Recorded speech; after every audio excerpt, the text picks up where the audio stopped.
আসসালামু আলাইকুম, আপনারা সবাই কেমন আছেন? আপনারা দেখেছেন আমরা অটো স্প্রেডিং মেশিনে কিভাবে লে দিতেছি। এখন একটা রুল সেট করতেছি, যে রুলটা আমরা লে দেবো আপনাদের সামনে সেট করছি। যেমন ভিডিওটা দেখতেছেন কত সুন্দরভাবে রুলটা সেট করা হইতেছে। রুলটা কি অটো, এই মেশিনটা হচ্ছে অটো, এখানে সেট করা যাচ্ছে এই রুলে কত লে হবে এবং মার্কারের লেন কত, এটা সব সেট করা আছে। এখান থেকে এখন অটো ম্যানুয়ালি এখানে সেট আপ করে রাখতেছে। অটো লে হবে এবং অটো বন্ধ হয়ে যাবে। দেখেন যেমনটা ব্লেডটা দিয়ে কেটে আসলো, এই যে মেশিন রানিং হয়ে গেছে। আপনারা দেখতেছেন মেশিন রানিং হয়ে গেছে। এখন কোথাও মেশিন চলতেছে।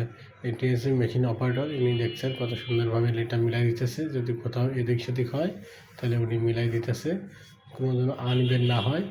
এই ধরনের ফেব্রিক সাধারণত আনইভেন হয়, এই জন্যে মেশিনের পাশে একটু দেখতেছে আর রিডিং রিপোর্ট মেনটেন করতেছে। দেখেন কত সুন্দরভাবে রিপোর্টগুলো করতেছে, যাতে যেন রুল নম্বর কোনো মিস্টেক না হয়, ভুল না হয়, শেডটা যেন মেনটেন করা হয়, সবগুলো মেনটেন করতেছে প্রপারলি কাজ